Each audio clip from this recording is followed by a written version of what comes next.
Mike laughed and turned to me. I guess I'll do that. Shall we dance? The next few dances were a blur as my thoughts were far away. My God, he's coming on Tuesday.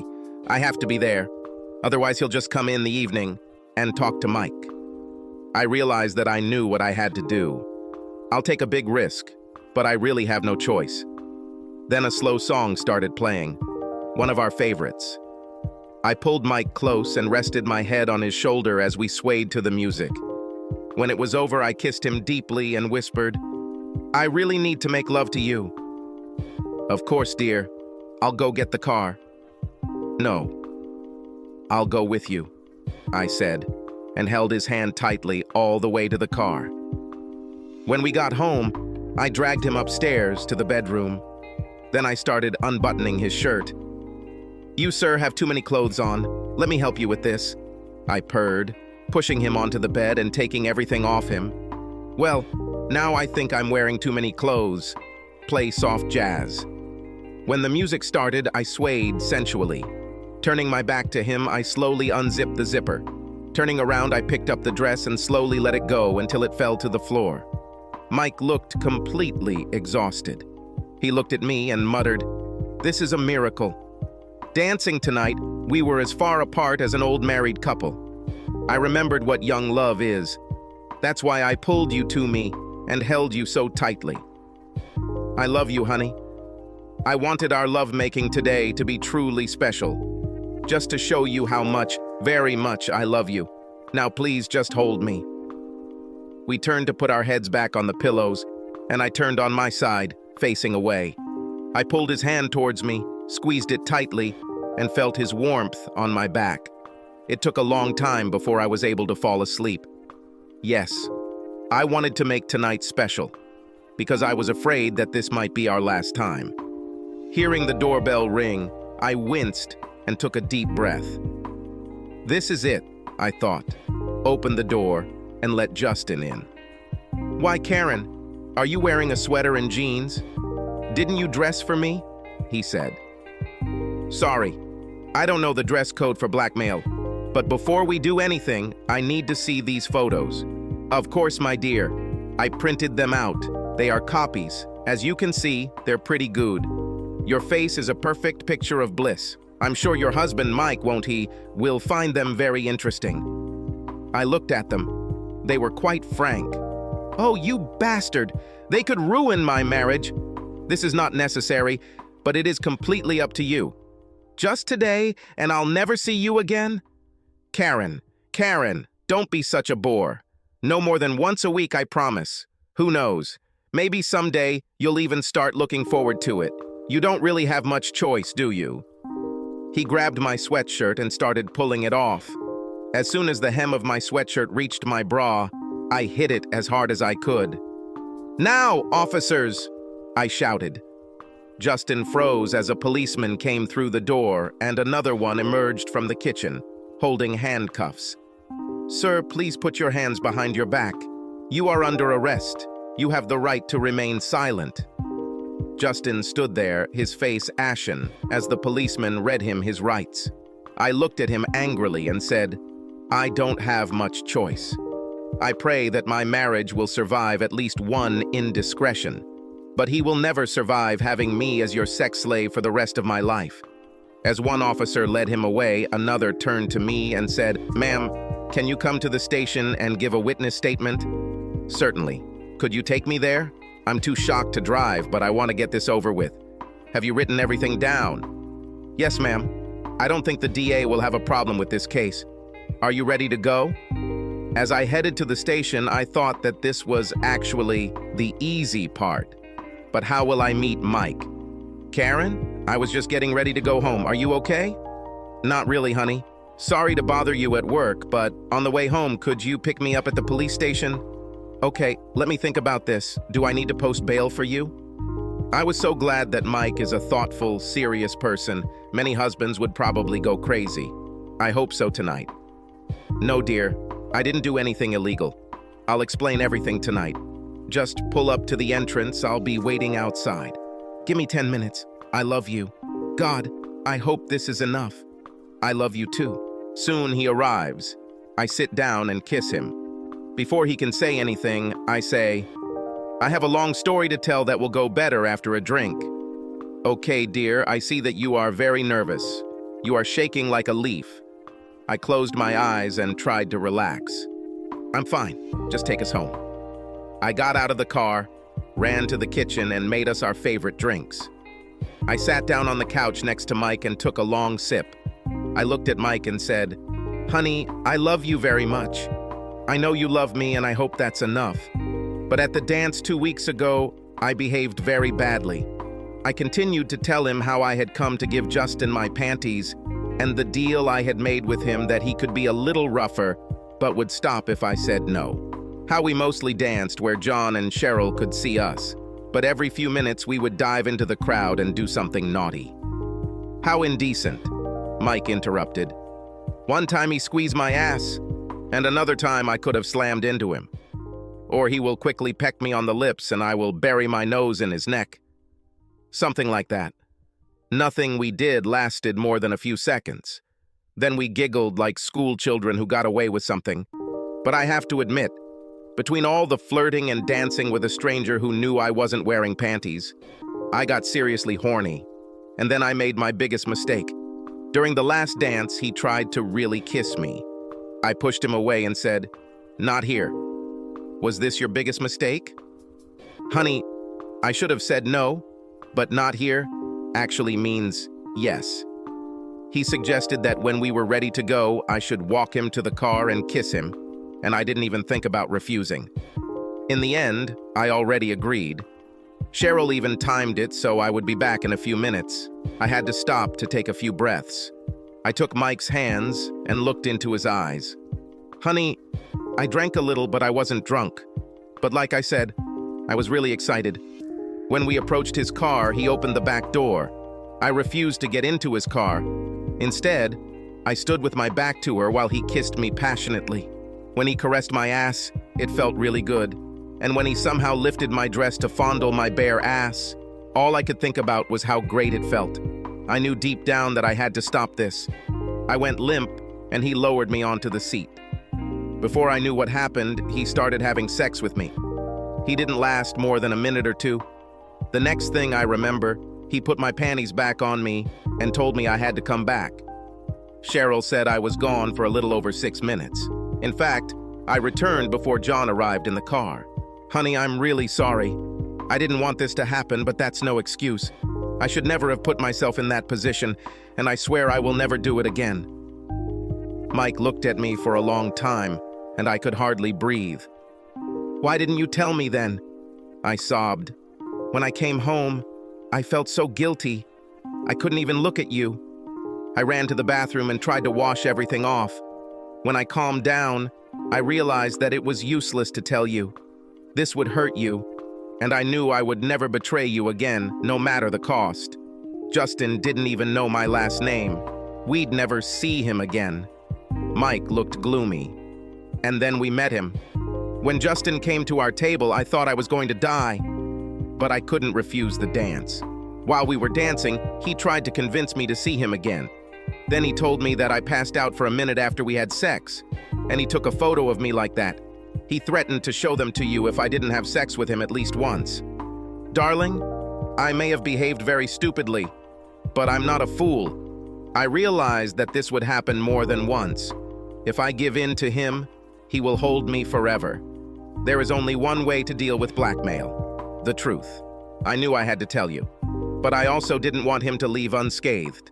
So I told him to come here this afternoon. He already knew where we lived. He was following John's car. Yesterday, I went to the police and filed a complaint against him. The problem was that I didn't have hard evidence. Hell, I didn't even know his last name and didn't know how to find him. They set up an ambush. They waited in the house and recorded his threats.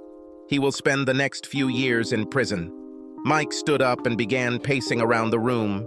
He looked at me and said, "Karen, I admit that you did very well today, but you crossed the line the moment you gave him your panties and decided to let him touch you sexually.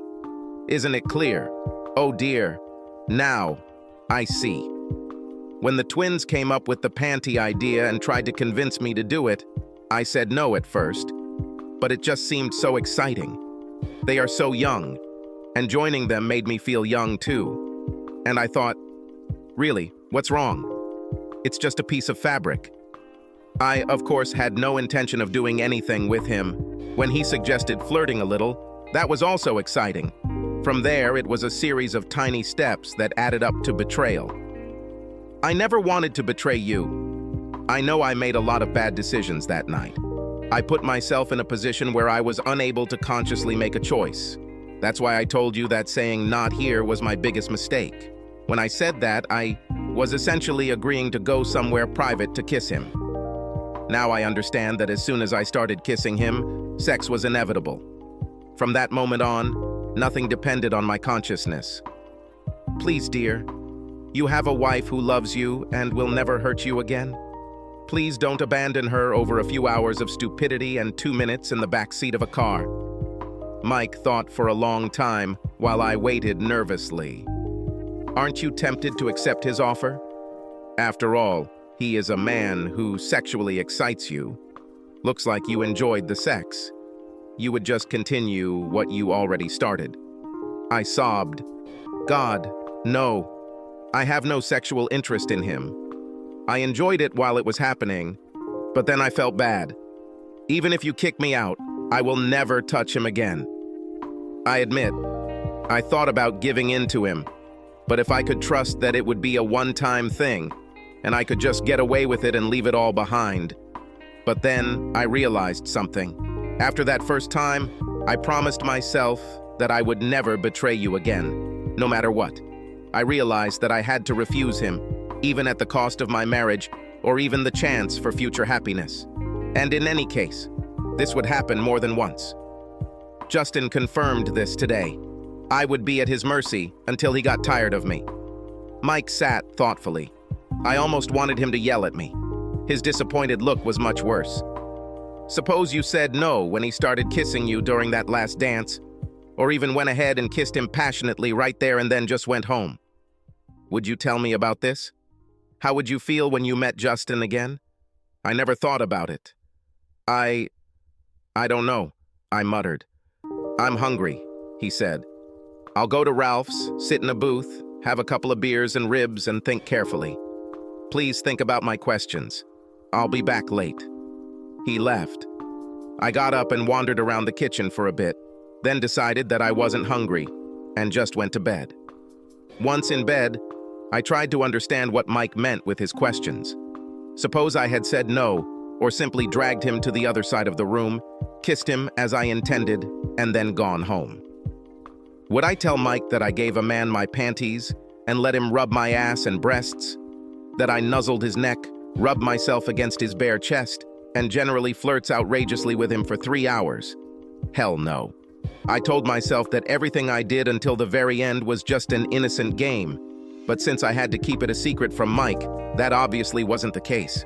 I'd probably go home so horny that I'd drag Mike into bed, but I'd be thinking about Justin. How would I feel about Justin? He would become a treasured memory for me that I would look back on fondly from time to time. When I met him again at the dance, I couldn't wait to dance with him. I would like to thank him for a wonderful time. The feelings I had would come back. We wouldn't do much right there next to my husband, but I could let him dance with me in the crowd and playfully squeeze my butt, and I would smile and wink at him. Suppose he asked me to have lunch together sometime during the week. Would I agree? Maybe. Well, maybe. After all, it would be fun, I would be in public, and I knew I could trust him. What would lunch be like? I would certainly like to do more innocent flirting. After all, our entire relationship was based on flirting. I could only imagine it would just be lunch, so I would wear a skirt and blouse. Well, the skirt might be a little shorter than I usually wear, and the blouse might show a little more cleavage. Hell, I might even give him my panties again and tell him that it's a symbol of our deal. As long as I let him hold my panties, we can be frisky. But he'll never go beyond saying no. He would take me to a restaurant where we could sit in a booth. We would order drinks, and while we were waiting for them, he would put his hand on my knee and squeeze it, and maybe slide it up my thigh a few inches. There would be a lot of little touches and smiles as we looked into each other's eyes. As we ate, we both became bolder. I would accidentally lean over so he could look under my blouse, and his hand would slide a little higher up my thigh. When he drove me home, would I have invited him in? Maybe I would tell him it was just so I could kiss him goodbye without the neighbors seeing. Then he wouldn't even have to rush. We shared a long, slow, loving kiss, his hands wandering. If he had said something like, "I've been looking down your blouse all day. You have such beautiful breasts. Please, I have to see them." As he unbuttoned my blouse, I would let him. Very soon I would be naked and take him to the bedroom. Maybe not the first week, but if he was patient and we went out to dinner once a week, it wouldn't take that long. Oh my God. If Justin had been a little more patient the first night, I might have been on my way to having an affair with him. Then I would try to act natural with Mike, all the time dreaming about Justin and looking forward to our next date. I was overcome with guilt. A few hours later, I heard the front door knock and then Mike's footsteps walking up the stairs. I put on my robe and rushed to him. I saw that he was about to enter the guest room. I hugged him and sobbed. "Darling, please don't leave me. I was such a fool. I thought that my only big mistake was the slip of the tongue. But now I realized that everything I did then was a betrayal from the very beginning. I let a man seduce me for 3 hours. Hell, I even helped him seduce me. You were right. The problem was that I encouraged the man and allowed him to excite me sexually. If Justin hadn't pushed me too early, I probably would have started an affair with him. I promise, I will never let this happen again. In fact, I will never do anything to anyone that I wouldn't do if you were there. Please give me one more chance." Mike sighed and hugged me, and I sobbed quietly. "Karen, this is exactly what I wanted to hear from you. But you had to figure it out yourself. You regretted having sex, but you dismissed flirting as just fun. I wanted you to see that by allowing Justin to turn you on to this extent, you had destroyed your defenses. That's why he had no problem having sex with you, and wouldn't have any problems later, even if he didn't succeed that night. Actually, I'm surprised that Justin resorted to blackmail. If he spent a couple of dances reminiscing about how much he liked to flirt, he might get you to accept an invitation to dinner. After all, at the time you thought the only mistake was to go somewhere private. You could get even more frisky when no one you knew was watching, and even more so in the semi-privacy of his car as he drove you home. I doubt you could resist inviting him in. I started crying even harder. "Yes, Mike, I already understood that. Please, honey," I begged. "Let's go to bed. I really need to feel you today. I'm so scared." "Okay, Karen. Today, I won't leave you alone. But I'm not sure about tomorrow." That night, as we lay in bed, I held him tightly, as if he might disappear if I let him go. Justin pleaded not guilty. He decided that I would be too embarrassed to testify in open court and reveal my infidelity. But with Mike's support, I was able to withstand cross-examination and looked him in the eyes when he was sentenced to 5 years in prison. There was tension between Mike and me for a long time. Over the next few weeks, we had many difficult conversations, and he spent many nights in the guest room.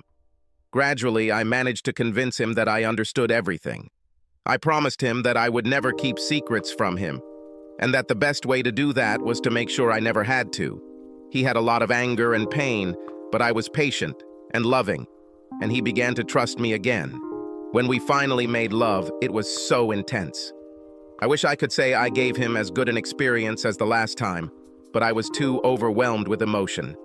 I sobbed into his shoulder, and a long time passed before I was able to let him go. I think our marriage is stronger now, but I have one secret from Mike.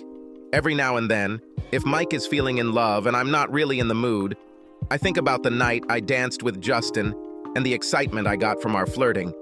And then my thoughts return to sex. There is something primal about a man taking a woman in this way, not through physical force, but through the force of his will and her lust. I remember how I felt giving myself to him without thinking about any consequences, just lost in the moment of passion. And those feelings come back. I feel myself getting aroused. I focus on Mike, and we have great sex every time. Subscribe to our channel so that your second chaff doesn't cheat on you, And go ahead and listen to the next story, because this story is nothing compared to the next one.